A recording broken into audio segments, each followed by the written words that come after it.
And then, ang daming na-victimize. I almost blew my top, you know?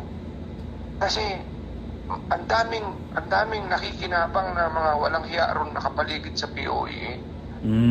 Fixer. Sinasamantala ang e-registration, sinasamantala ang printing, pambihira, I tell you.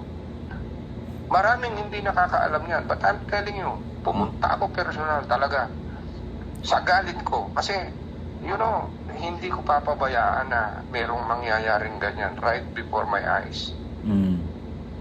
Tama. Yan ang pwede kong sabihin. Kaya, nagmadali na anuhin yan. Nagmadali na matibag yung mga sindikato dyan sa, nakapalibot dyan sa DMW. Grabe. Talagang this is really, yung paggamit ng OEC na yan para marami ang... One of the reason kung bakit nabuo ang konsepto ng digitalized OEC dahil dito. Yes. And alam mo ba na pumunta pa ako, kasama ko si General Macabinta, dalawa kami. Bumiyahe kami ng Region 10 sa Cagayan de Oro dahil may reported na mga ganyan. And we saw it.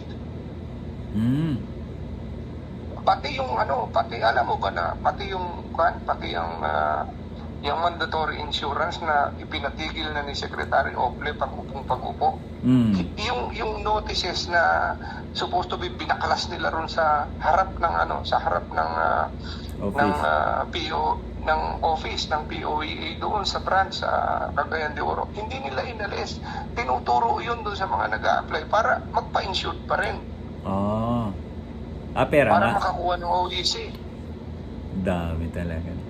Grabe. So, we have may mga bagay na talagang, and ako na kung ano rin yung mga bagay na hinaharap namin dito na inabutan namin.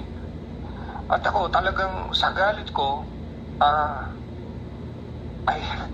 ang dami kong maikukwento sa iyo dyan with regards to this because this is personal engagement. Personal engagement ito in the sense na hindi ako papayag ng ganito, harapan, walang hiyaan. Talagang magkagulo na tayo kung magkakagulo. Opo. So, yan, of course, maremedyohan yun dahil yun nga, napilitan silang mag-close kasi yung sistema nila, yung ganong mga kalakaran, napilitan sila dahil nawala eh. Opo. Libre na ang e-reg, libre na ang printing.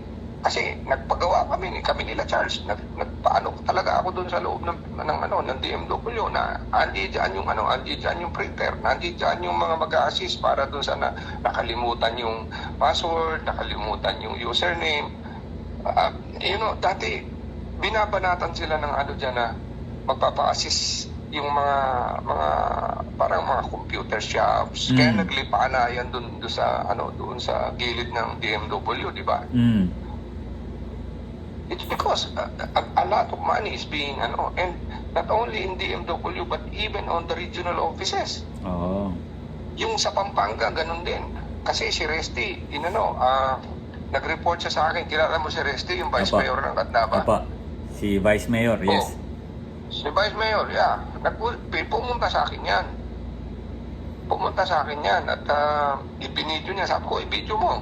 Video mo yung para at least alam natin kung paano sila gumagalaw. So, in which he did. And he forwarded it to me. We forwarded it to Secretary Toots. At inaksyonan niya. So, meaning, ganun kalawak dyan. It's massive, no? And a lot of our people is being victimized on the regional office level also. Not just here in DMW. So, unti-unti na remedyohan. At ito nga sana, kung wala lamang yung glitches, ito sana ang naging mas maayos na sagot. Na makakakuha na ng OEC, hindi na sila pipila, hindi mabibiktima ng mga fixer, hindi mabibiktima ng mga illegal offices na nagse-serve doon sa mga kakulangan. Opo. Yung kakulangan in the sense na, halimbawa, imbis na pumila ka, sasabihin, may mga sila ron, may tagabulong sila, hindi doon kayo pumunta, may opisina doon magka-guide sa inyo, o for a fee. for a fee. Ah, ganun pala. Ganun yan. China, pinuntahan ko yung sabi ko sa'yo, may menu board eh. Opo. E-reads, 200 pesos, assistance, i-assist ka, yung OFW. Printing, 20 pesos per page. OFW information sheet, 100 pesos. Ganun, nasa menu board na para bang, yung pumasok ka sa restaurant, may menu. Grabe. Yes, and I saw it myself. So, I entered there incognito na as an OFW. Hindi nila alam na official ako ng DMW.